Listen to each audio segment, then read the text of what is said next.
Well, ladies and gentlemen, shall we settle down and start the next panel?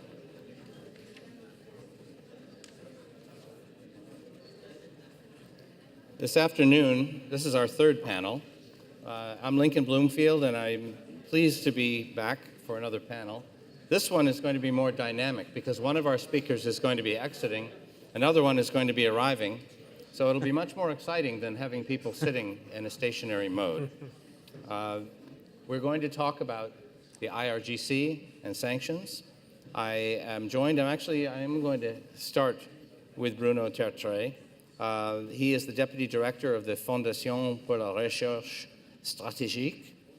And then I'm joined by Mr. Eduard Lindner, the former Deputy Minister of Interior of Germany. Be very interested in his comments.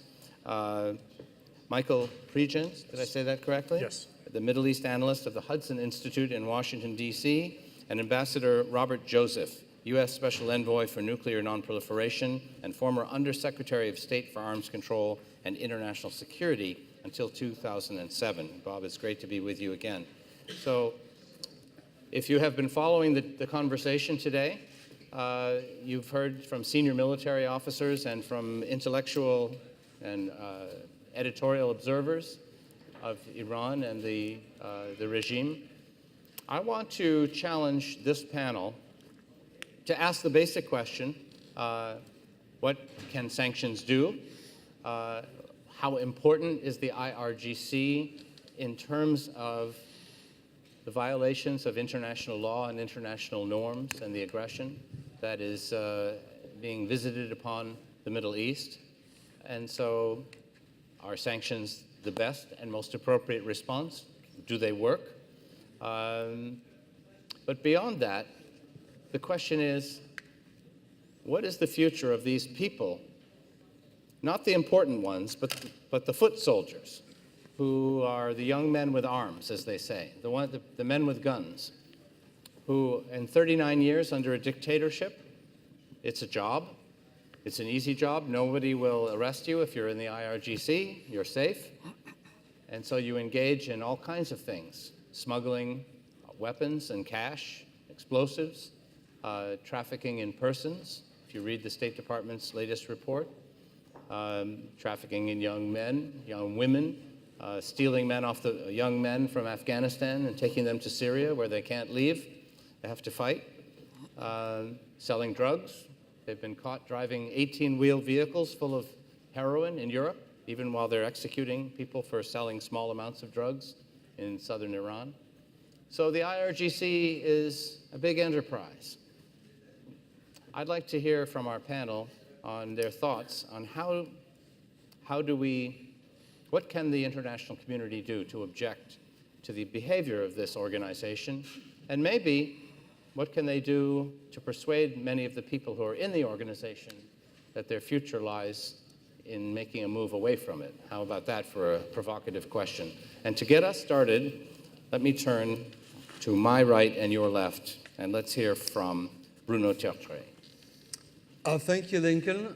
You asked provocative questions, so I'll try to give you provocative replies about the politics of sanctions. Let me make 3 or 4 points about this. First of all, it's undeniable that sanctions matter, and they've been particularly important to force the regime to accept a negotiation which led to what some call a bad deal, what I would call an imperfect deal, but that's the deal we have. Some would say we had, but it still exists, at least on paper. When you look at how much the regime lost in oil revenue during the high period of sanctions, maybe $150 billion more. When you look at the contraction of the economy, maybe 15, 20%, it's undeniable that sanctions did play an important role in forcing this regime to the negotiating table. When you talk about sanctions against Iran, obviously targeting the IRGC matters a lot because it's ultimately today the core of the regime. However, I would say that in any policy regarding the Islamic Republic, sanctions are a necessary but insufficient component.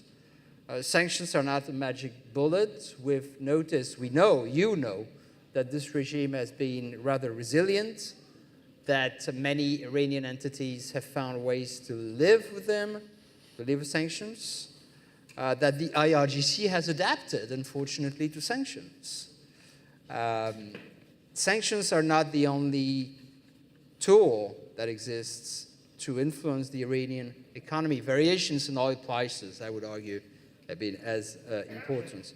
The problem is that sometimes sanctions backtrack. We all know that. Those who've been in government know that the fine-tuning of sanctions is an art, not a science. Maybe sanctions have unfortunately reinforced the role of the IRGC in some segments of the economy. You all know the importance of the IRGC in the Iranian economy, which is, I said the core, I could say the backbone. They control maybe 20, maybe 30% of the Islamic Republic's economy. They're present in each and every major sector: transport, energy, communication, etc. So sanctions have to be fine-tuned. My hope, and I think it should be everybody's hope, is that the current disagreement, major disagreement between the US administration and most European governments on the fate of the JCPOA will not prevent us from finding agreements on some particular issues related to Iran policy. This is why it's extremely important to lower the political temperature between both sides of the Atlantic now that the Trump administration has made its choices that most European governments, including myself, regret. But that's the situation we're in. But what we don't want is this regime to benefit from a transatlantic crisis over Iran policy and its direct and indirect consequences. How will Europe approach this new phase? I think it's hard to deny that European businesses will be extraordinarily wary of doing business with Tehran. They know that their economic interests lay more with the United States than with the Islamic Republic.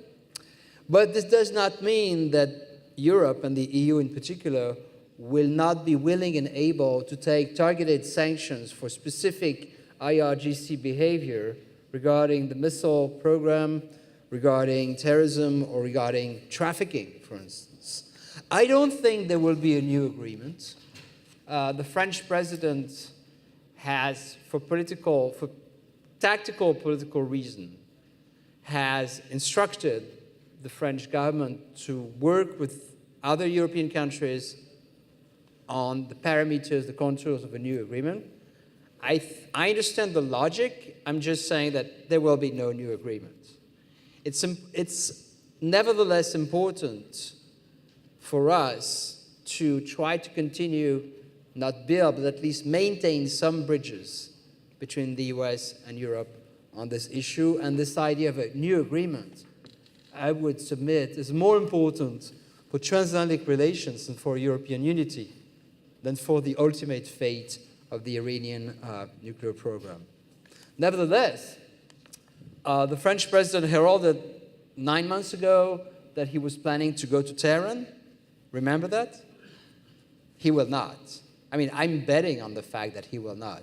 I think he has seen the limits of what is possible and not possible to do vis-a-vis this current regime. So the mere fact that this trip has been de facto delayed sine die is implicitly, I think, a good sign in terms of us avoiding too many divergences between Washington and the main European capitals. In the end, I think sanctions, it's commonplace to say they're not a magic bullet. I would just say they're necessary but insufficient. Sanctions will not bring down this regime. The IRGC, of course, will not go down without a fight, and it's important, as you said, Linton, to try to have them evolve against their will, if necessary.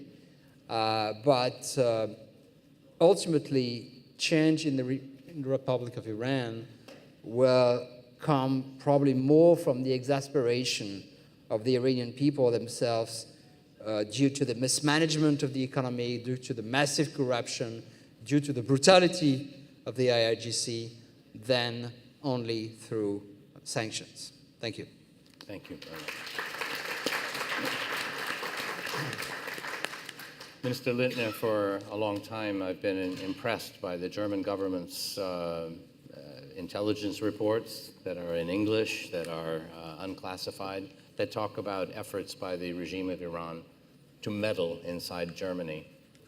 And the information I introduced about the truck full of heroin was a Deutsche Welle report from last January 2017. So could you share some of your thoughts and experience about how one should respond to the actions of the IRGC and whether your view of sanctions as a lever of influence? Well, thank you very much for your kind invitation, but I have to apologize because I use a translation because my English isn't so perfect that I could talk about that without any help.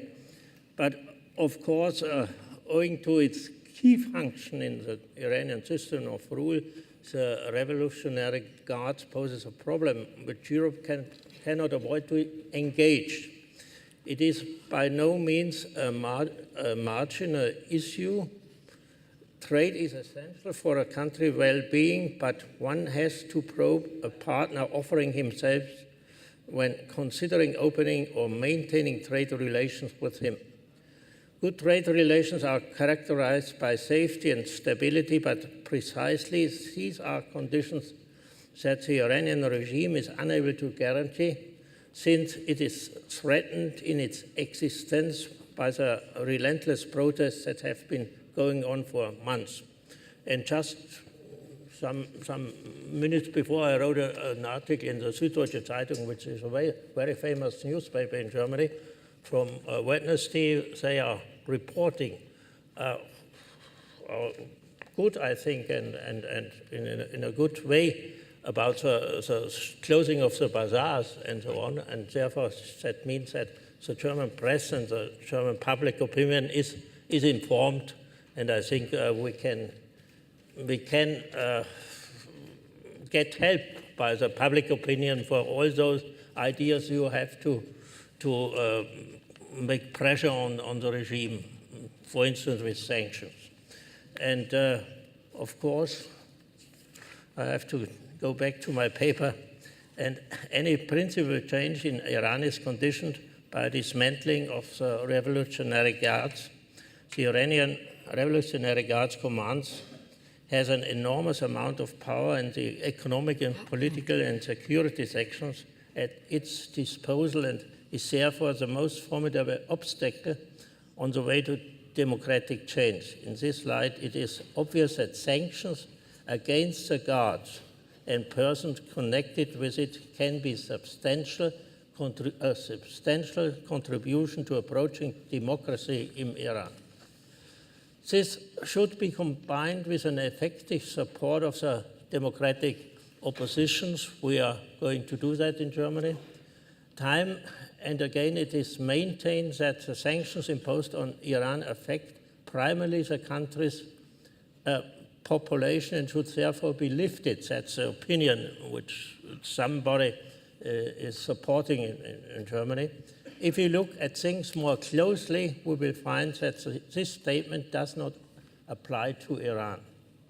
As a result of the 2015 nuclear deal, sanctions imposed on Iran were largely raised.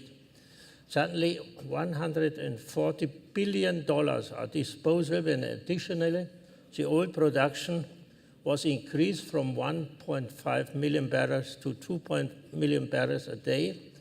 The population benefits from none of those means. Riotous corruption and enormous spending by the regime on terror and war abroad did not leave any money to be spent for the people. We have to realize these facts. New sanctions will primarily affect the regime. Crimes cost money.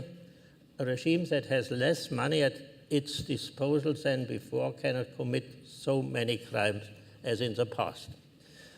Okay, in the view of the key positions the Revolutionary Guards hold in keeping up the representative rule and in fostering terrorism in other countries of the region, it must be regarded as an important success for the Iranian resistance that the US listed the Iranian Revolutionary Guard as a terror organization in October 13, 2017. The Canadian Parliament has recommended its government not to establish diplomatic relations with Iran as long as it is ruled by Khamenei and his terrorist revolutionary guards. This step was clearly a response by the Canadian lawmakers to an unbiased information on conditions in Iran, which the Iranian resistance has been delivering for years. The German government has also shown respect for the resistance by requesting the Iranian government to respect the right to demonstrate in public. And German security authorities continuously warn against the Revolutionary Guards and its terrorist squads force activities. It is essential for European countries to consider that the US and Canadian initiatives as potential examples of the attitudes they should adopt towards the Guards. And I hope we can in Germany do something for that this decision or this opinion comes up within the government and in the public opinion, and then I think that would be a very worthwhile help for the things you want to realize in Iran. Thank you very much. Thank you, sir. Okay.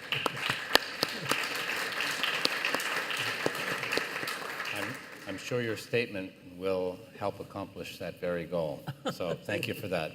Now, Michael, in Washington, the Hudson Institute, I've been to many of your events, follows Iran issues closely. They're very analytical. They're looking at the dynamics of this uprising. Give us your thoughts at this point on how to put leverage on this regime, the value of sanctions, the role of the IRGC. What are your thoughts? Well, thank you. Thank you for having me, and thank you for having me at this panel. What's different now is that the IRGC Quds Force and Iran, the regime, does not have an advocate like they had in 2009. In 2009 through 2013, the Iranian regime faced the toughest sanctions it ever faced before, yet it was still able to do very destabilizing activities. That's because they had a guarantor. And the guarantor was the administration, those in the administration that were working towards the JCPOA, the Iran deal. There were overtures back and forth between the Supreme Leader and the Obama administration to show us you're serious. The ask was made to the United States first, show us you're serious. So we started releasing IRGC Quds Force operatives in Iraq that we never would have released before because they had American blood on their hands, and they had Iraqi blood on their hands. But we started releasing them, and they were the ones that Qasem Soleimani was asking for. Despite the sanctions, the IRGC Quds Force was able to conduct some very destabilizing activities in Iraq, Lebanon, and now, fast forward to 2018, we've seen what the regime has been able to do, specifically the IRGC Quds Force in Iraq, Syria, Lebanon, and Yemen. So these sanctions are different. These protests are different. In 2009, the protesters in Iran did not have Western support. They should have had Western support. They did not. These protests are different. You have the narrative being challenged. The narrative is that if Americans get behind protesters in Iran, it will move the protesters towards the regime. We hear that every day in Washington, D.C., and the counter narrative is actually being played out on the ground.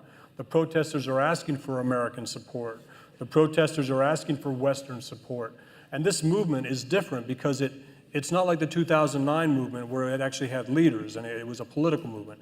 This is organic, this is leaderless, this is across the country because of the economic situation tied directly to the economic opportunities that were squandered and lost by the regime and the IRGC Quds Force as it stepped up its destabilizing activities. These protests, this is where you have women that are being persecuted for taking the veil off. You have political dissidents being imprisoned. You have homosexuals being hanged. You have Kurds being hanged. You have opposition leaders being imprisoned without due process. This is built for Western support. I wish more Western media would actually cover it because, if we're looking for events to cover in the United States, you can see that we can easily get sidetracked on things that some important, some less important. But these protests are very important. What's different this time with sanctions, again, the sanctions under the Obama administration were meant to bring Iran to the table to negotiate an Iran deal, and then Iran pretty much got everything back in Annex 2 of the JCPOA. Annex 2 of the JCPOA was the giveaway. It made the JCPOA a bad deal, an imperfect one if we want to take that language. It basically reactivated the IRGC Quds Force's operational and logistical terror networks. It delisted banks, it delisted individuals, it delisted shipping lines and actual ships that were responsible for shipping weapons to Lebanese Hezbollah, to Hamas, to the Houthis. We've seen a lot of activities. So what's different this time is that the president walked away from the Iran deal because of what the IRGC Quds Force was doing. And if you listen to the protesters are blaming the regime for the Iran deal collapsing, not the United States. They're blaming the regime for adventurism, for violating UN Security Council resolutions. And I argued, when I testified in front of Congress, I said, we'd have an Iran deal today if the regime didn't violate existing UN Security Council resolutions with ballistic missiles. We'd have an Iran deal today if the regime didn't use commercial aircraft to move captive Afghans to Syria to prop up Assad, or to move militias from Iraq to Syria on commercial aircraft. We'd have an Iran deal today if the regime didn't continue to support terrorism, to continue to fund Hezbollah, Hamas, the Houthis, Kitab Hezbollah, Asab al-Haq, Harakat Nujayba, Kitab Imam Ali, and you can just keep going. The Iran deal collapsed because Annex 2 of the Iran deal was a giveaway to the non-nuclear terror threat that was Iran, the IRGC Quds Force. That is all gone now. Annex 2, we're going to start looking at sanctioning entities like Satad, the Supreme Leader's personal fortune of almost $190 billion. Like you said, sanctions aren't enough. What we should do also is highlight Qasem Soleimani's personal fortune, the Basij commander's personal fortune, the Supreme Leader's personal fortune. I mean, Mohammad Reza Nakhti was the leader of the Basij. He's the one responsible for putting down the 2009 protests. He received sanctions relief. We need to publish these individuals' personal wealth because those soldiers that you talked about, what happens to the foot soldier in the IRGC Quds Force when they find out that their commanders make 1,000 times more than they do, and yet they're carrying out all the risks? There are things we need to do. The good thing that I'm hearing, I think this is a good thing. The private sector is not listening to reassurance from their European governments that they should invest in Iran. The European private sector, it was hesitant to go into Iran when the United States was in the JCPOA, and less hesitant now. They may not be listening to their governments when their governments say, go ahead and do this, but they are listening to US Treasury. They are listening to the threat of US secondary sanctions on Iran, on Russia and China. The United States just announced that they will not offer any waivers on the import of Iranian oil to any country, and are actually using leverage with sanctions against Russia and China to get them to move towards a position on North Korea. And the North Korea thing is important. I'll stop here. The North Korea-Iran deal, Iran warned North Korea that the president would walk away from an Iran deal, and you can't trust the United States. What the regime should actually warn North Korea is to not violate existing UN Security Council resolutions. Do not detain Americans when they go to Iran.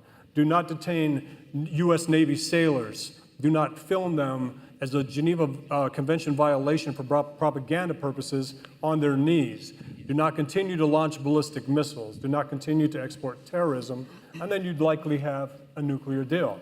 What I love about the negotiations with North Korea is walking away from the JCPOA actually gave us leverage. You'll listen to Democrats that supported the Iran deal, who supported it with the caveat. I understand Iran is the world's leading state sponsor of terror, but this is the right way to go. It's either this or war.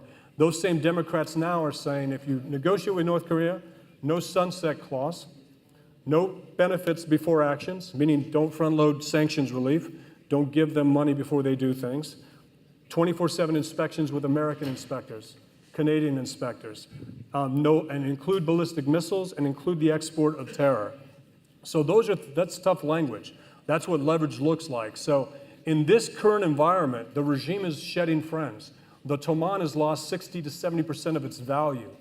Those contracts that Russia and China put in place in Iran during the JCPOA, when the US was the guarantor that Iran would not become a nuclear power, are 60% less valuable than they were when they signed these contracts. So Iran is shedding friends. If they rush to a bomb, they lose Europe. If they rush to a bomb, Russia actually has to put its foot down because Russia does not want the Islamic Republic to have a nuclear weapon on their border.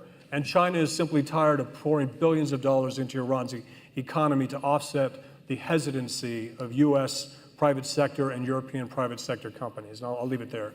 Thank you very much.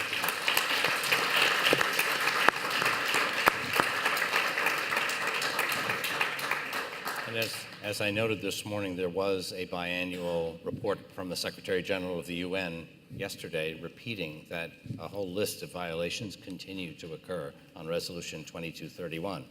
And let me just note that Mr. Jean-Sylvestre Mongrenier has arrived. He's the member of the Institute Thomas More and researcher at the L'Institut Français de Géopolitique. We will get to him momentarily.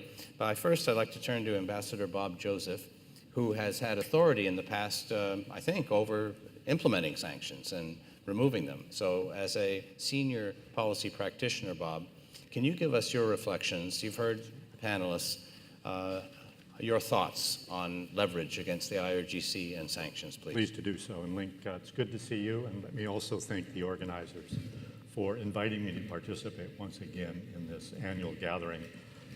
It's a great event, and I'm happy to be a very small part of it. I mean, this is an event of tens of thousands of those who are committed to a free and democratic Iran, and my very best to all that attend.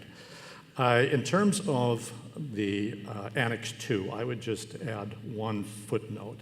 Annex 2 was one of a number of fatal flaws of the JCPOA, and we could spend the entire session on what those flaws were, including ineffective verification, allowing Iran to pursue advanced centrifuges, failure to cover missiles, failure to deal with the potential military activities that were uncovered by the IAEA. We could go on, but I think that's behind us because on 8 May, President Trump made what I consider to be the correct and very courageous decision to leave the JCPOA. In terms of your question, Link, on sanctions and whether sanctions work, my answer would be sanctions can work. Sanctions can work if they're part of a broader strategy, a strategy that has a diplomatic component, a military component, an intelligence component, and a broader economic component. And I think that's important to keep in mind. I think it's also essential to note that sanctions work best when they're coupled with support of the people, in this case, the Iranian people. The regime has tried to portray sanctions as directed against the Iranian people. But you can see from the protests that have occurred over the past years that the Iranian people simply aren't buying that line. They understand what the cause is, and they appropriately put the blame on the Iranian regime. This is a regime that they know has mismanaged the natural resources of Iran, has spent billions, if not tens of billions, on misadventures in Syria, in Lebanon, in Yemen, and to support terrorist proxies. This is a regime that that is corrupt to the core. As Secretary of State Pompeo said recently, the Iranian people can smell the pervasive corruption of this regime and are reacting against it. And I think that is perhaps one of the most essential elements of having sanctions work and having the broader strategy work. So what can we do? Well, I think it's very clear that we can continue to attack the financial networks of the IRGC. Recently, we reimposed sanctions on the governor of Iran's central bank for funneling funds from the IRGC to Hezbollah. And there's many more things that we can do in that context. We can also broaden sanctions to other sectors beyond petroleum-related and financial-related transactions, to mining, to engineering, to construction. The IRGC is pervasive within and across the Iranian economy, and there's much more room to apply truly effective sanctions that can get at their not just power, but their lack of liability in the eyes of the Iranian people. In terms of working with others, I think sanctions will be effective as we move beyond sort of the political impediments that have existed as a consequence of President Trump's decision to leave the JCPOA. Once we're beyond those impediments, I think we will work very closely with our European partners because, let's face it, the European companies are faced with the choice of either continuing to cooperate and work with Iran or to face a complete divorce from the American economy. That's really not much of a choice for the economies, for the corporate entities in Europe, and you can already see shipping companies, insurance companies, petroleum companies already moving to abandon their relationships with Iran. They have said that they will continue those relationships only if waivers are offered, and Secretary Pompeo has again said that that's very unlikely. It's simply not going to happen. I would just conclude by emphasizing again the importance of working with the Iranian people and working with the opposition outside of Iran, who are determined to achieve that free and democratic Iran. Let me stop there. Thank you, Bob.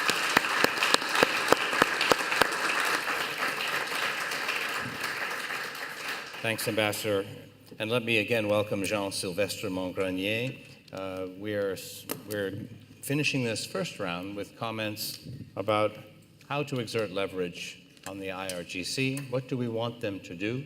What can we do? And what is the benefit of sanctions? So welcome, and we look forward to your remarks. Merci, I speak French. I'm sorry for that. Oui, bon, je ne suis pas à proprement parler un spécialiste des gardiens de la Révolution, et il me semble qu'en France comme en Europe, la priorité déjà est d'abord de convaincre le bien fondé d'une telle politique. Nous n'en sommes pas encore là, malheureusement. On s'achemine, on le sait, vers un sommet entre le président Trump et Poutine qui suscite déjà un certain nombre de réserves, d'inquiétudes en Europe. À mon sens, le principal facteur de division, de rupture de l'unité occidentale, plus encore que la Russie, c'est la question de l'Iran et du Moyen-Orient. Alors, nous sommes quelques-uns à être convaincus que l'accord de juillet 2015 a été un mauvais accord. Je pense qu'il n'est pas la peine de revenir, ou en tout cas de s'étendre très longtemps là-dessus. Si on va à l'essentiel, le régime irano-chiite donc a conservé son infrastructure nucléaire, s'est vu reconnaître un fantasmatique droit à l'enrichissement. Il y a toute la question de l'après 2025. Il y a la résolution donc 2231 qui précise que l'Iran doit cesser son activisme balistique. On sait que ça n'est pas respecté. Et puis aussi et surtout, c'est l'esprit général de cet accord qui n'a pas été respecté, puisqu'il s'inscrivait quand même bel et bien dans un scénario de retournement géopolitique du régime, une sorte de démocratie islamique de marché qui aurait dû peu à peu surgir. On n'attendait pas bien sûr tout de suite. Maintenant, on sait bien que ça n'est pas aussi simple, mais en tout cas que de premiers signes soient envoyés, bien au contraire, alors même que l'accord sur le nucléaire n'était pas encore négocié, finalisé, eh bien on sait qu'on avait le général, le principal général des gardiens de la Révolution, qui était à Moscou pour préparer une intervention combinée donc avec la Russie pour soutenir mordicus Bachar al-Assad. Et donc au total, pour en terminer avec ce premier point. Le Moyen-Orient est toujours engagé dans une dialectique infernale entre, d'un côté, le djihadisme de facture chiite et de l'autre côté, le djihadisme de facture sunnite. Et c'est tout l'enjeu, finalement, de l'Iran, de la question iranienne, du futur de ce régime, puisqu'il semble quand même difficile de faire accepter à 300 millions d'Arabes sunnites de passer sous le contrôle de l'Iran et en quelque sorte de prétendre déléguer à Téhéran la lutte contre le djihadisme. Nous sommes engagés en fait sur deux fronts géopolitiques. C'est vrai que ça n'est jamais aisé de se battre sur deux fronts géopolitiques. Cela dit, ça n'est pas la Troisième Guerre mondiale. On n'est pas face aux mêmes apories qu'en 1940-41. Et donc, c'est quelque chose qui est à la mesure des stratégies occidentales. Alors, dans un deuxième temps, je reviens sur la méthode européenne, celle qui a été mise en avant par Paris, par Londres et par Berlin, et dont notre président Emmanuel Macron s'est fait particulièrement le héros. L'idée, c'était qu'il fallait maintenir l'accord existant, s'appuyer sur ce qui existe, en quelque sorte, et puis à partir de là, essayer d'élargir, d'ajouter 2, voire 3 piliers. Donc, une négociation sur l'avenir du Moyen-Orient, qui consisterait en une sorte d'endiguement soft du régime dans la région, et puis la question du programme balistique, avec en outre donc une négociation sur l'après 2025. C'est pour ça que j'hésite entre 2 ou 3 piliers supplémentaires. Alors on parle de méthode, mais en fait de méthode, il faudrait revenir à l'étymologie. C'est un terme grec, méta c'est après, c'est le méta de métapolitique, et puis odos c'est le chemin, donc ça suppose un véritable objectif, une stratégie bien affirmée, et puis qu'on se mette en marche, sans mauvais jeu de mots. Or, finalement, ça a été une simple esquisse, ça a plus été une rhétorique qu'autre chose, non pas par mauvaise volonté de la part de Paris, de Londres et de Berlin, mais tout simplement parce que d'emblée, les responsables et dirigeants du régime iranien ont affirmé leur refus. Emmanuel Macron s'est fait rembarrer, pour parler de manière commune, vulgaire, et lorsque Jean-Yves Le Drian, notre ministre des Affaires étrangères, s'est rendu en mars donc en Iran pour essayer d'amorcer une négociation de ce type, il a été accueilli dans une ambiance particulièrement hostile. Donc au final, les capitales européennes, celles qui composent ce que l'on appelle l'UE3, qui était la cheville ouvrière de la négociation de cet accord, se sont retrouvées au pied du mur. Soit finalement on mettait sous un mouchoir les reproches qui étaient adressés à Téhéran en matière de prolifération balistique, en matière de déstabilisation du Moyen-Orient, et puis on en revenait purement et simplement à justifier un statu quo qui n'existe pas sur le terrain.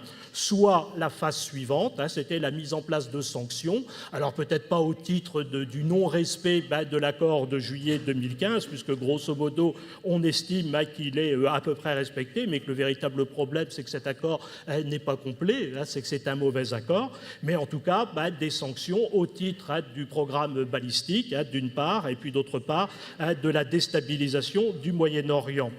Alors en fait, le président américain Donald Trump, en dénonçant cet accord, le 8 mai dernier, nous a fait en quelque sorte prendre un raccourci, puisque le fait est que la situation est complètement bouleversée.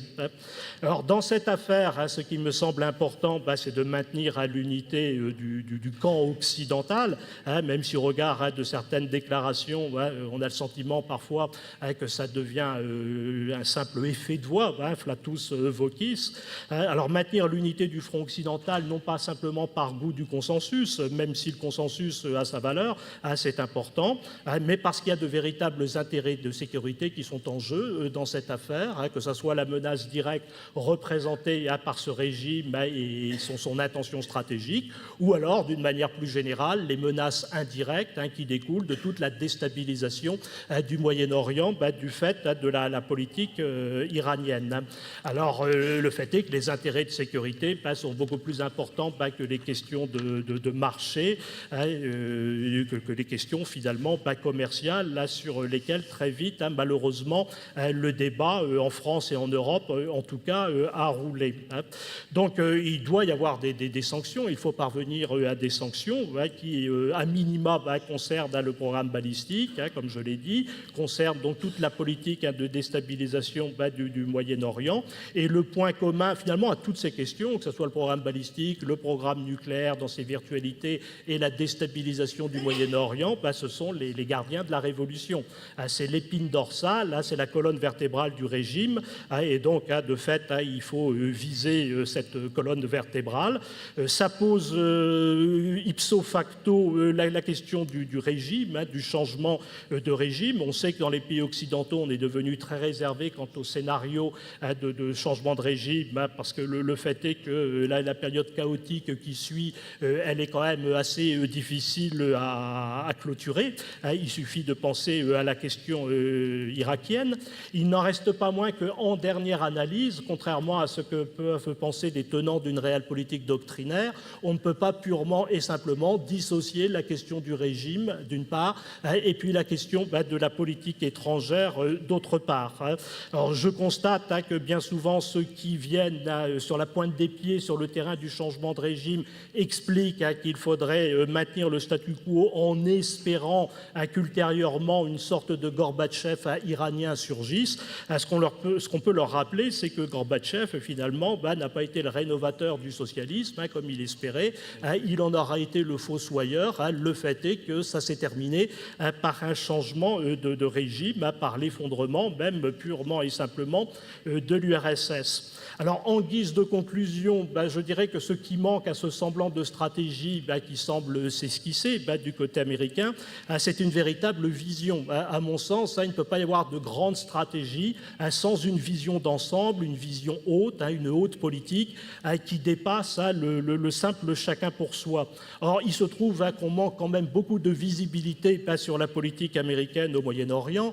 En ce jour précis, je pense aux groupes rebelles qui se trouvent dans le sud de la Syrie, du côté de Dera, qui ont le sentiment d'être purement et simplement abandonnés.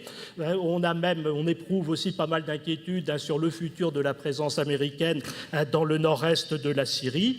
D'une manière générale, il me semble quand même particulièrement difficile de prétendre mener d'un côté une politique d'endiguement, voire de refoulement de l'Iran au Moyen-Orient, et simultanément de mener une politique de désengagement du Moyen-Orient.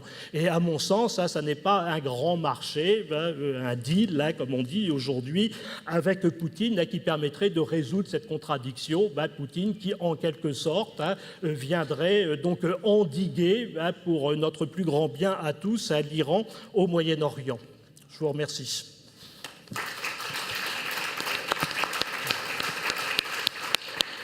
Thank you very much. And before we lose Mr. Tertrais, I want to go quickly down the line again. And let's see if we can probe some of the questions that came out of these comments. In America, I would contend, there was a perception in Washington that we could deal with President Rouhani and Foreign Minister Zarif, and that there was a moderating faction that was trying to bring the Iranian government into a more congenial relationship with the rest of the world. And if they looked at the Revolutionary Guards, the comment was, well, that's another fringe of the government under the supreme leader. And as if there were two different Teherans. And I think that the illusion of two different Teherans is gone. And we can thank the Iranian people for taking to the streets and educating us with their slogans that there is no moderates, hardliners. This has been, if you will, a placebo, some kind of a tranquilizer to keep us from seeing what is going on. This morning, Ambassador Early made some news. I will tell you something you may not know. We keep hearing about the role of Saddam Hussein as the great enemy of the Iranian people. But it was the Revolutionary Guards who were in business with Saddam Hussein throughout the 1990s in defiance of a United Nations maritime force. There were sanctions against Saddam Hussein's oil, but he was smuggling it out in business with the Revolutionary Guards. So I never want to hear anyone in Tehran educate me on Saddam Hussein as the great enemy, or that the NCRI was with Saddam. The Revolutionary Guards were in business with Saddam Hussein. So I'll just put that on the table. My question is, what happens when the people of Iran finally say no more? Do the Revolutionary Guards take their guns and run to the television stations and the airport and take over? Do they put their guns down and say, we cannot abuse our own people anymore? So I'd like to know, what are your thoughts on how to put pressure where pressure is due? Obviously, there are high-level people in the Quds Force. There are ambassadors who are supposed to be diplomats, but they are Quds Force brigadiers. There are generals who, as Michael is saying, are in all of the places where the Shia militia are fighting, supplying weapons and money and instructions and intelligence and missiles. What more can we do to be precise and to be effective and strategic by putting leverage on the people who are holding this regime up? Bruno? Yes, Lincoln, I'm going to give you an unfortunately quick reply. Quick reply. First of all, the answer to your question requires that we completely dispel some of the illusions you mentioned and which are unfortunately not yet completely dispelled in Europe. Every time I hear someone talking about the pragmatists versus the conservatives, the moderates versus the conservatives, no, there might be some moderates, but they're not moderates, they're pragmatists. It's a question of tactics and means, not a question of goals. So if there is a relevant divergence, which is not, as you know, between two camps, but different sensibilities, is between the more ideologues and the more pragmatists. So that's an important distinction that still many Europeans do not yet get. Two, unfortunately, contrary to what you were saying, these illusions still exist in Europe. Zarif is the brave, smiling face of the regime, and I've had a couple of occasions, social occasions with him. I don't look at him in such cases. I look at the faces of European leaders, experts, journalists, diplomats around him. And I can tell you, the charm still works, unfortunately. Now, the answer to your question... Can I just interrupt and ask you a question? Please. If Zarif were to walk down the street in the bazaar today, would they be smiling back at him? I don't know, because my expertise on the internal politics of Iran doesn't go that deep. However, I do have some expertise in comparative politics and history.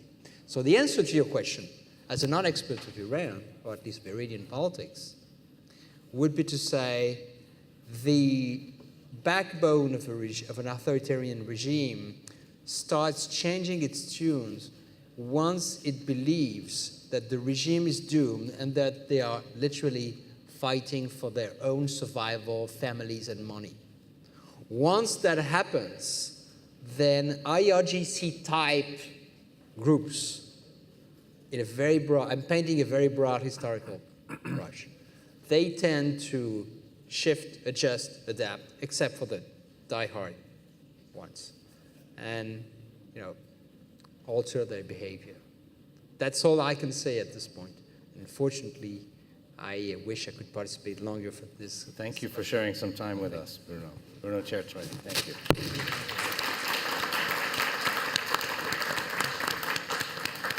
Minister Lindner, you have had very senior authority in an interior ministry, so you have knowledge of the internal security of a state.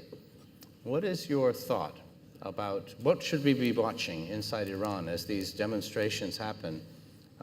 They have a different kind of interior ministry, obviously, nothing like Germany, but you understand them better than I do. So what are your thoughts as to how to move in the right direction, and what should we be looking for? Well, I think we should take every chance we have to support opposition parties and powers in Iran. That's one. And one of the most tasks we have, I think, is to inform our public opinion correctly about the interior things there. And I think that's going on.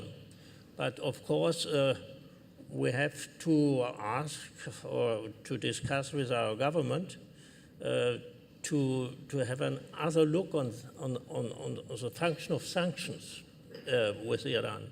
Not to say that that's something against the whole people, but I think we have to realize that it's really the basis of those guards to repress the people, to get enough money from contacts with Western companies and so on. And in Germany, it's so that many big famous companies are already reducing their investment in Iran. They get out from the relations, commercial relations there, and therefore I'm a little bit optimistic that in the reality there is more pressure on the regime in Iran and his guards via that way than the way the government made at the moment. And I think we should support that behavior of our campus and our economic people. Excellent, thank you. Now, Michael,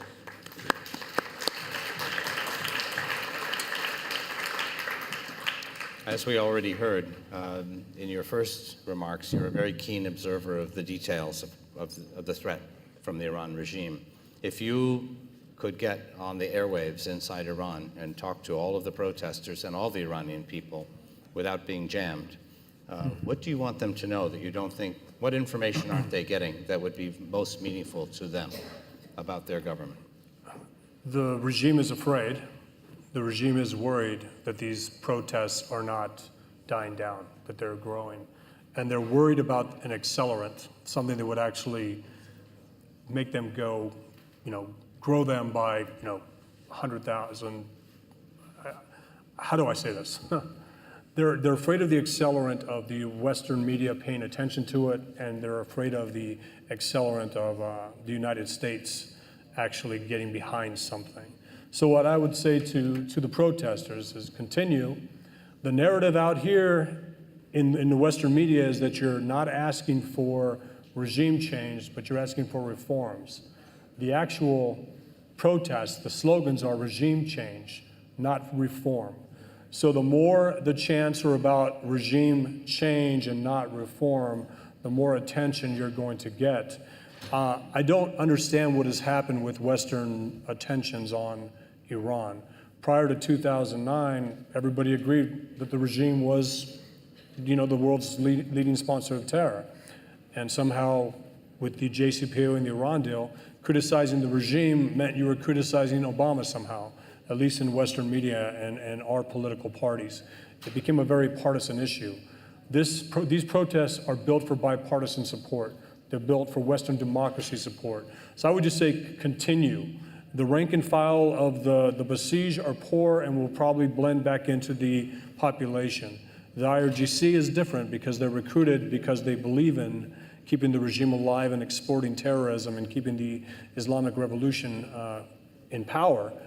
That's where the difficulty will be. The conventional military, from what I'm told, has not taken an aggressive stance against the Iranian people, and they are of the Iranian people and don't necessarily, they would support the people over the regime if they saw an opportunity. So my message is continue to make it about the regime, not about reforms, because as soon as you say reforms, that's the way the regime can stay alive. And that's the biggest danger I see. Let me follow up. So you're following the Western media, the people who Yes. write about Iran, the major media in the United States in particular. The dignitaries from the United States issued a statement the other day coming to Paris. Among other things, they said that they wanted the media to be more clear and more honest about what is going on, to tell the truth. The suspicion being that they are shading their reporting not to offend the regime, maybe so they can have visas for their reporters to get into Iran. What is your perception about media coverage? That's exactly the case. I mean, if you look at an example, Iraq is a place where I can't get a visa to go into Iraq because I've been critical of the government, but I can go into Kurdistan and get a visa. I'd love to go to Tehran. Even if I was detained, I would go. But the thing about the media is it's exactly that. You have, the media wants access to this regime, so you've seen pro-regime stories from the New York Times, and specific reporters have been called out for that. One of the biggest issues is you'll see legitimate protests, and here's the thing about protests in Iran. They're dangerous. You're putting yourself at risk. You can be detained, you can be arrested. We were supposed to speak with somebody the other day on Capitol Hill. She was detained before she could actually come and speak. It's dangerous to protest in the United States. It's also dangerous if you don't go and protest at the request of the regime, if the regime asks you to. And the biggest problem is Western media will cover those protests in support of the regime more than they'll cover the actual protests. It's a counter-narrative. There are protests, but look at all the supporters of the regime. Well, the supporters of the regime are there because if they don't do it, they'll go to prison. The ones that are out there protesting against the regime are risking going to prison because they're doing something they believe in. And that's the difference. One's principled, one's forced. Thank you.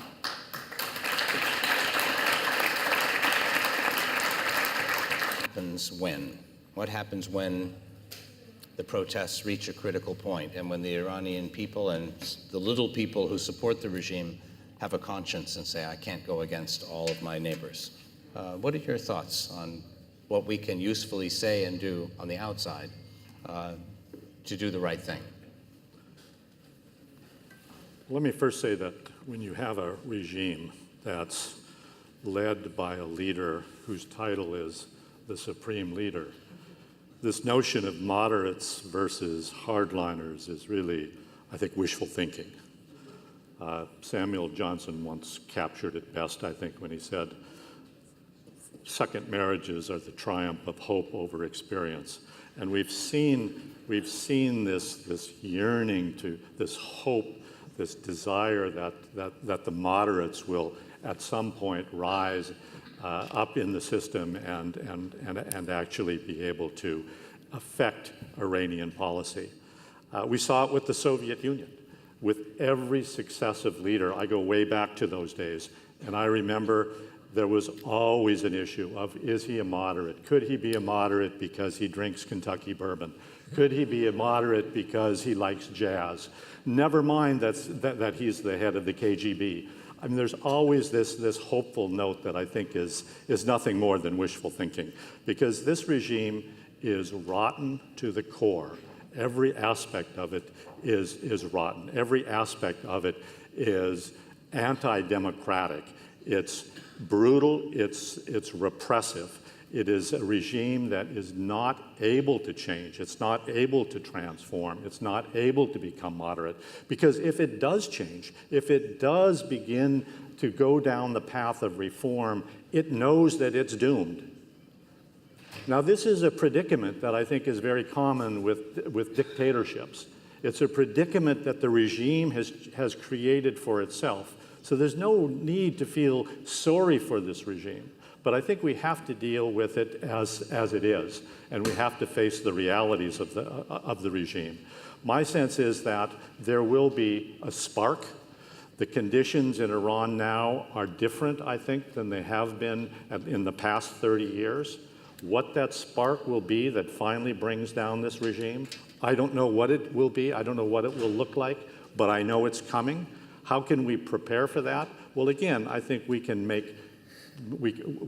support the opposition inside Iran. President Trump has made a number of statements about helping the people of Iran, about wanting to improve the life of the people in Iran. Secretary Pompeo has made it a very central element of our Iran policy that we will reach out to the people. And we also need, as I said before, to support the democratic opposition outside of Iran, particularly the MEK and others who are well represented inside Iran, who are able to organize, and I think they have had a major impact on the protests to date because of their presence there, because of their influence. And I think we need to work with them, and we need to do what we can to ensure the smoothest transition that's possible. But there will be bumps. There will be a great deal of turbulence. But I think that is the nature of overthrowing a revolutionary dictatorship. Thank you, Bob.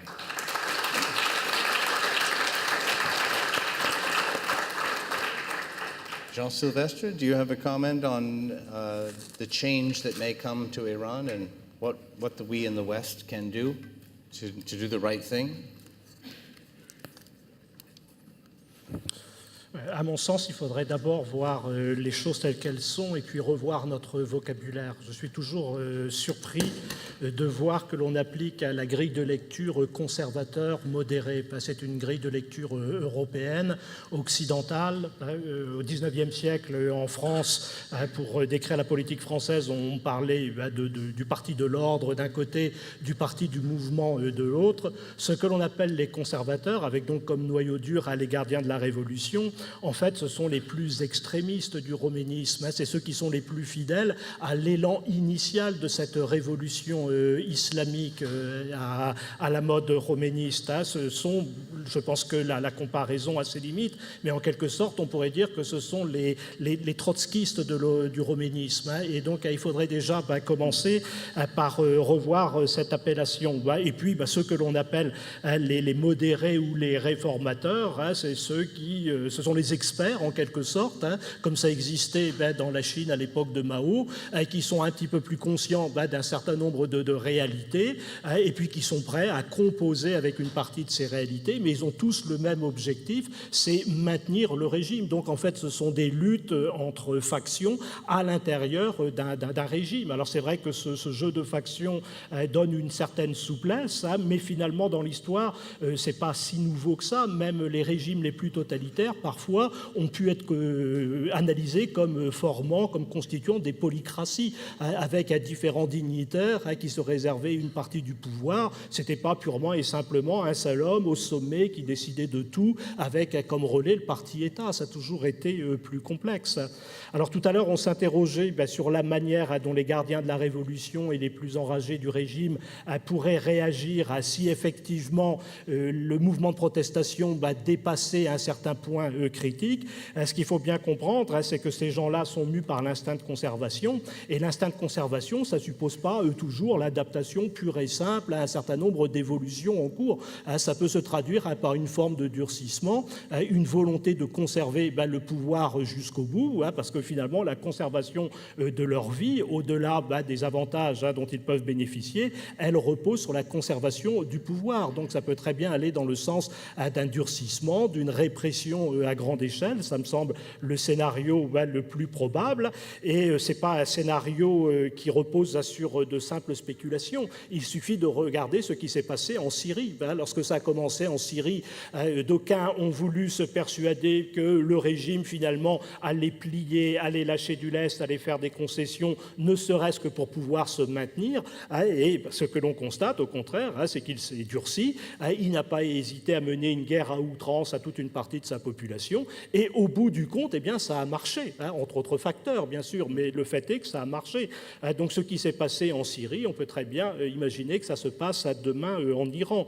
D'une manière générale, on insiste souvent sur le pragmatisme des dirigeants du régime iranien. Oui, peut-être, mais ce qu'il faut bien comprendre, c'est que le pragmatisme, ça n'est pas la modération. On peut très bien soutenir une politique à caractère agressif, extrémiste, et puis le faire de manière extrêmement rationnelle. C'est ce qu'on appelle la rationalité instrumentale. Ce n'est pas la raison des Lumières, c'est la capacité à mobiliser de manière adéquate un certain nombre de moyens pour atteindre ses fins.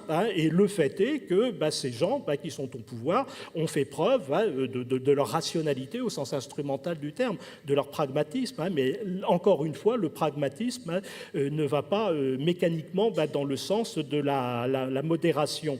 Alors qu'est-ce que l'on peut faire à partir de là? Je pense qu'il y a un minimum de clarté qui s'impose, de clarté morale. Parfois, c'est vrai qu'on est obligé de dîner avec le diable, mais il faut une longue cuillère.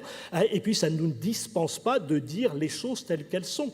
On peut être amené à négocier avec des gens qui sont infréquentables à titre privé, mais on a besoin de désigner le mal, de dire à ce qu'est ce régime dans sa réalité. Donc ça, c'est d'abord vis-à-vis de nous-mêmes, parce que comme vous l'avez dit, je ne sais plus lequel de vous deux, à partir partir de 2009, il y a une volonté forcenée de chanter les valeurs de ce régime, alors que nous étions d'accord initialement sur le fait que c'était un régime liberticide et meurtrier. Donc même si on est prêt à mener des négociations, les choses doivent être dites, c'est ce que j'appelle la clarté morale. Et puis ensuite, il y a toute une bataille sur le terrain des valeurs, sur le terrain de la propagande, au bon sens du terme, comme ça a été le cas à l'époque du conflit Est-Ouest, à l'époque de Voice of America, de toutes ces radios. Et les moyens sont même aujourd'hui démultipliés par la technologie. Et donc, il y a de multiples stratégies indirectes qui s'offrent à nous et puis qui permettent de soutenir ce combat, de le préparer, même s'il est peut-être que le seuil critique ne va pas forcément être atteint ou dépassé dans les jours, dans les semaines ou dans les mois à venir. C'est un combat de longue haleine et c'est une raison de plus pour commencer ici et maintenant ce combat.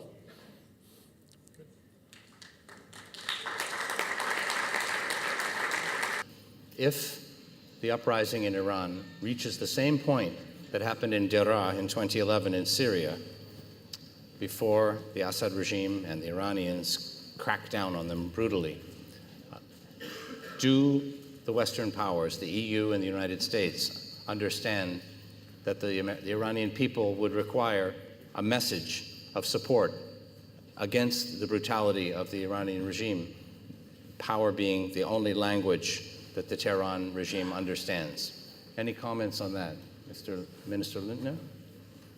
Well, I think we should try it, that the people in the Western countries force their governments to help the opposition in Iran. I don't think that we are able to go in with military forces.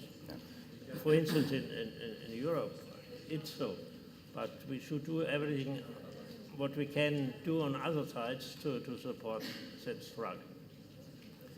And for instance, I just mentioned that big companies, oil and so on, or whatever they do, if they stop their engagement in Iran and investment and go back from this country, then I think the pressure within the country on the government and on the ruling forces will be so big that they do not have a perspective for themselves if they make no arrangement with the people, because they can't go on this way without any support from outside all the time. I think they must have to change. That's the only chance I see we can help you effectively in such a case. Before I turn to Michael, you recall when the Shah fell, the security services understood that the Shah had no more support from America or anyone else. So the guns that upheld that regime stopped defending them. What are your thoughts about how the regime collapse could occur inside Iran? I like what you just said. I hope that would be the case again. I guess the key difference was there wasn't an IRGC back then, Islamic, the Revolutionary Guard Corps.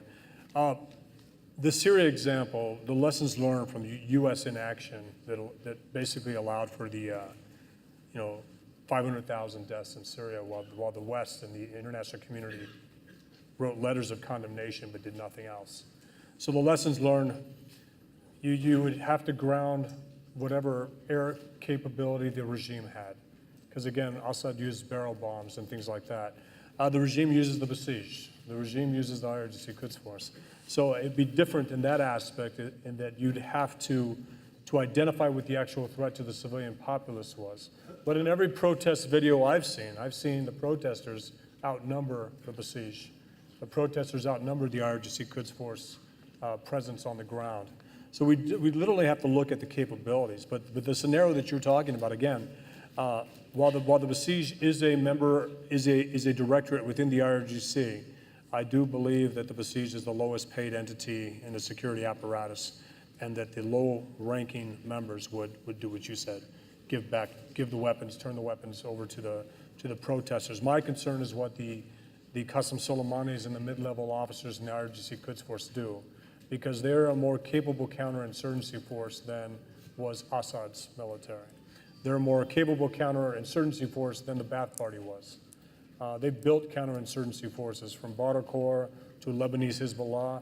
And the key thing I'd be looking at is the import of militias from Iraq, from Lebanon, Lebanese Hezbollah Unit 3800, Iraqi militias to go in and start putting down the protests. And the United States needs to put a heavy hammer down on Baghdad when that happens, and on Lebanon.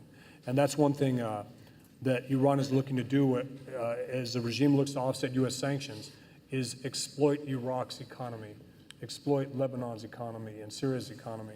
So U.S. secondary sanctions need to go in there. But there are things we need to look at, and there are lessons learned from inaction in Syria that I will be a loud voice on, and others will in D.C. as well, and hopefully in the international community as we see the regime take these steps, or hopefully they don't take these steps.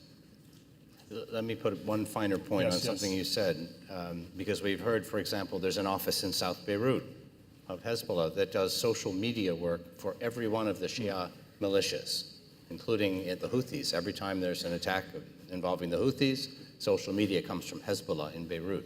So they've got a franchise. Does the Trump administration Iran policy, and maybe EU Iran policies, need to look at those pockets of capability that are not in Iran and that are not Iranian, even though they're on the payroll? Should that be part of the Iran policy? It should be. Right now, the Iran policy is at what we call the 30,000-foot level. It needs to get down to what you're talking about. It needs to get down to the things that facilitate and embolden this type of activity. Lebanese Hezbollah is already operating in Baghdad. They're in charge of Baghdad's telecommunications. We need to go after that. We need to look at these things. And again, you know, one of my biggest issues when people criticize the MEK and criticize the NCRI is they're the same people that support Lebanese Hezbollah, you know, an actual terrorist organization. And I struggle with this. How do you reconcile that the MEK used to be something? Okay, it's no longer that, but the people that are coming after it, if you look at the narratives in Politico for Americans that are here, they're the ones that actually are apologists for what Lebanese Hezbollah is doing. So there's a concerted effort to undermine these protests. And again, the United States is looking for the right umbrella group to get behind, the right Iranians to get behind with these protests. But there is a counter-narrative out there that's strong. Much like the Lebanese Hezbollah social media apparatus that you're talking about, there's also a Western media narrative that basically continues to promote all is well in Iraq. Iran isn't that bad. There are moderates in Iran. Lebanese Hezbollah isn't that bad. And we have to pay attention to those, because those messages to the people on the ground that are actually affected by regimes that Lebanese Hezbollah supports know that that message is wrong and that message is false. Thank you. Bob, Sorry your for the long thoughts? answer there. Well, I think that, first of all, Iran is different from Syria in many fundamental ways. Syria, I think, is much more divided along ethnic lines and religious lines than Iran. So I don't think you would have the same situation that you do in Syria today. That said, I think although there would be words of support from the West, from the United States, from Western Europe, from Europe in general, and I think that's very important. I think that messaging is very important. There is a moral dimension to all of this that is very significant and that provides encouragement and sustenance. But I agree with our German colleague. I don't think, at least for the West, that support would lead to any real sense of military intervention. On the other hand, I would be very suspicious of Russia seeing this as an opportunity. Look at Russian behavior in Syria, often with Chinese political support. Again, Russia is looking for an opportunity to expand its influence, and I think it would see Iran, which is even more of a geostrategic, of more geostrategic importance to Iran, to Russia than Syria, as very, in a very opportunistic way. At the end of the day, regime change in Iran has to be, as we say in the United States, of, by, and for the Iranian people. The Iranian people have to do this. How many thousands have already sacrificed their lives for a free and democratic Iran? My sense is there will be thousands more. This is not going to be as easy. It never is easy. It's going to demand the ultimate sacrifice. But I think the people of Iran have reached that point where they've said, enough is enough. We can't continue to live under these conditions. And I think, once again, there will be a spark. What it will be, I don't know, but that spark will lead to the downfall of the regime.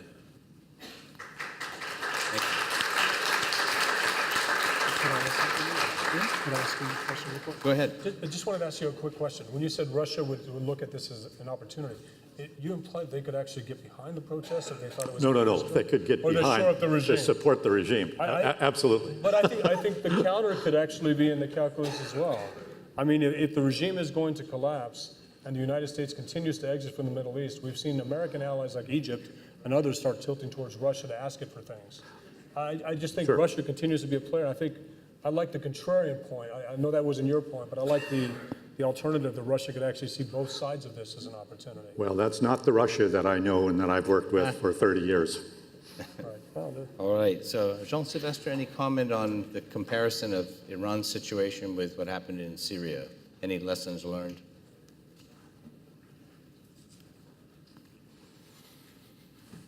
Les leçons, c'est que les atermoiements occidentaux créent un vide stratégique qui ensuite est utilisé par d'autres pays. Et peu à peu, au fil des années, on a vu se constituer un conglomérat de puissances révisionnistes qui a ses contradictions internes, certes, qui a ses lignes de partage, mais qui semble quand même soudé, cimenté dans une certaine mesure par une hostilité à la longue hégémonie occidentale dont les États-Unis ont hérité finalement après deux guerres mondiales. Par ailleurs, donc, autre leçon, c'est celle que j'évoquais tout à l'heure, c'est que lorsque les gens au pouvoir sont aux abois, ils ne laissent pas forcément tomber les armes, ils ne choisissent pas forcément la stratégie du chacun pour soi, ils sont prêts à faire bloc, à se battre dos au mur et puis à mener une lutte finalement opiniâtre, comme on l'a vu.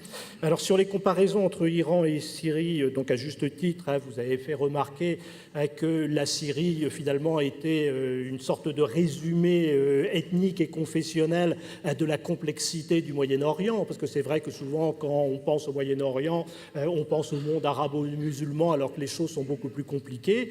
Cela dit, en Iran, il me semble, je ne suis pas un spécialiste de la question, mais il me semble qu'il y a également des lignes de partage sur le plan ethnique et confessionnel. On a les sunnites du Baloutchistan qui, à l'occasion, donc remuent. Il y a les Azéris, et les Azéris d'Iran sont plus nombreux que les Azéris d'Azerbaïdjan. En fait, c'est un ensemble finalement polyethnique, multiconfessionnel, qui semble, enfin multiconfessionnel dans une certaine mesure, c'est vrai, puisqu'on a 90% de chiites, mais il y a également des non-chiites. Et puis là-dessus, on a un régime donc à caractère unitaire, avec une idéologie donc très close, très compacte, qui donne une apparence d'unité à l'extérieur, mais il y a certainement un certain nombre de lignes de partage sur lesquelles on peut jouer. Jusqu'à il y a une vingtaine d'années à peu près, seule la moitié des Iraniens, mais je peux me tromper, parlaient le persan en fait.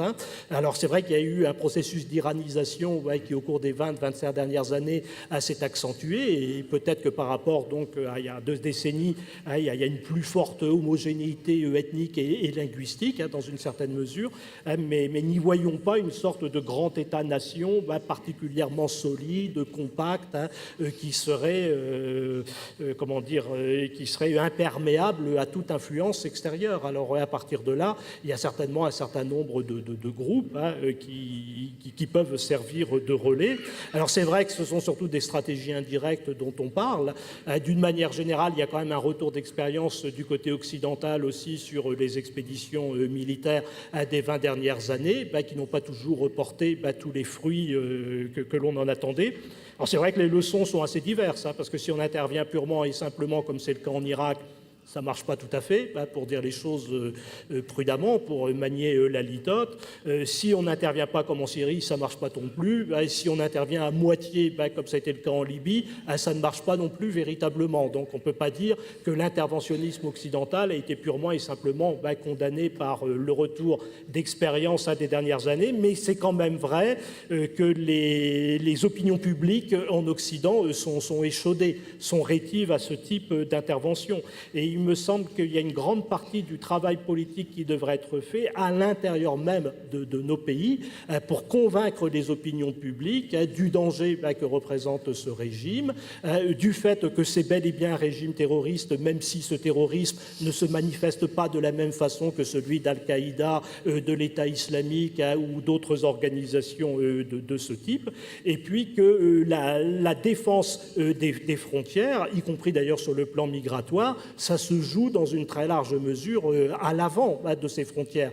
Il serait complètement illusoire pour les États-Unis et plus encore pour l'Europe de penser que l'on peut se retrancher derrière des parapets qui n'existent pas finalement. C'est ce que montre, entre autres, c'est une autre question, mais c'est ce que montre entre autres la crise migratoire en Europe. Si on n'est pas capable de maîtriser un tant soit peu les situations au sud et à l'est de la Méditerranée et dans la profondeur de l'Afrique, lorsque les populations arrivent sur nos frontières, c'est déjà pratiquement trop tard, étant donné que nous ne sommes pas non plus des gens dépourvus de toute affectivité, de tout cœur, et qu'on ne va pas purement et simplement tirer dessus quand ils sont aux frontières, pour dire les choses brutalement.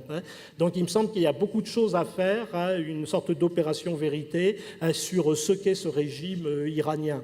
Et c'est une opération qui doit s'inscrire dans la durée, puisqu'on ne sait pas encore comment ça va évoluer. Nous ne sommes pas forcément dans l'urgence, et il y a certainement là une stratégie de longue haleine à mener. Thank you. Thank you. So, thank you very much. In the interest of time, I want to pick up on what he just said and have a lightning round, meaning very fast comment from each panelist before we end the panel. And the question is not just educating our population about the regime, but what is the one thing you would like the United States people and the European people to understand about the organized resistance, the NCRI, that you don't think all of the people understand? What do you want them to know about the resistance? Well, I think we should convince all our people and government too that the opposition in Iran is the only true quelle, I don't know English, but the only true resource to know the facts who are going on in Iran. And I think there is a process which is going in the right way. If I have a look on the German newspapers, for instance, then I see the resonance of the statements of your group is growing. And they see, for instance, that there's no solution with some reform there or some reform there, and they all agree that the only way out is to get away the whole regime with the leader too. And it's a good basis for all the work we have to do now. Thank you very much, Minister. Michael, what is the one thing you would like the public in Europe and America to know about the organized resistance? Well, the organized resistance is real, and I think the key element here is that the leaderless resistance and the leaderless protesters in Iran are real as well. I mean, this is anything that comes out of Iran that shows protesters chanting against the regime is invaluable. One of the biggest problems is when you see certain resistance groups with their branding at the bottom, Western media tends to ignore it, and that shouldn't be the case. This is a case where the message is louder than the messenger, and the messenger should be listened to because the message is accurate. Protesters, this is real. The regime is hurting. The regime has squandered the economic opportunities. One thing you've noticed since these protests have started, the regime has not launched any ballistic missiles, because any ballistic missile launch is very expensive. And again, at the cost of an egg in Iran is $5 an egg based on a $6,000 a year salary equivalent. That's a very expensive egg. And when you see your government launching a ballistic missile, it sends the wrong message. So you're seeing the regime not do things that the protesters are focused on, meaning criticizing the regime's adventurism and the spending of resources on ballistic missiles and terrorism. Thank you. Bob Joseph, what would you like the Western public to know about the NCRI and MEK? I think it's all included in the 10-point plan of the NCRI.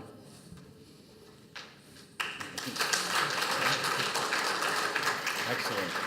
Jean-Sylvestre, the last word is yours. Je dirais d'abord qu'il existe une résistance iranienne. Il y a beaucoup de gens qui ne le savent pas, qui voient ce régime comme étant monolithique et puis quelque part accepté par la majeure partie de la population. Donc ça serait le premier point sur lequel j'insisterai. Le deuxième point, c'est sur le fait que cet impérialisme irano-chiite ne peut qu'aggraver la situation au Moyen-Orient, qui est au bord d'une déflagration générale, et que ça ne peut que susciter, activer encore plus de djihadisme de type sunnite.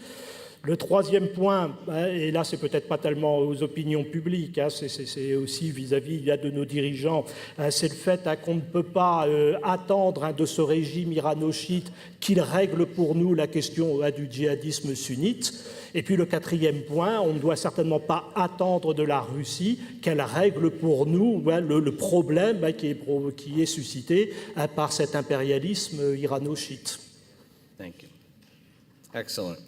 Well, ladies and gentlemen, please join me in thanking Edouard Lindner, Michael Pregent, Robert Joseph, Jean-Sylvestre Mongrenier, and in absentia Bruno Tertrais. Thank you all very much.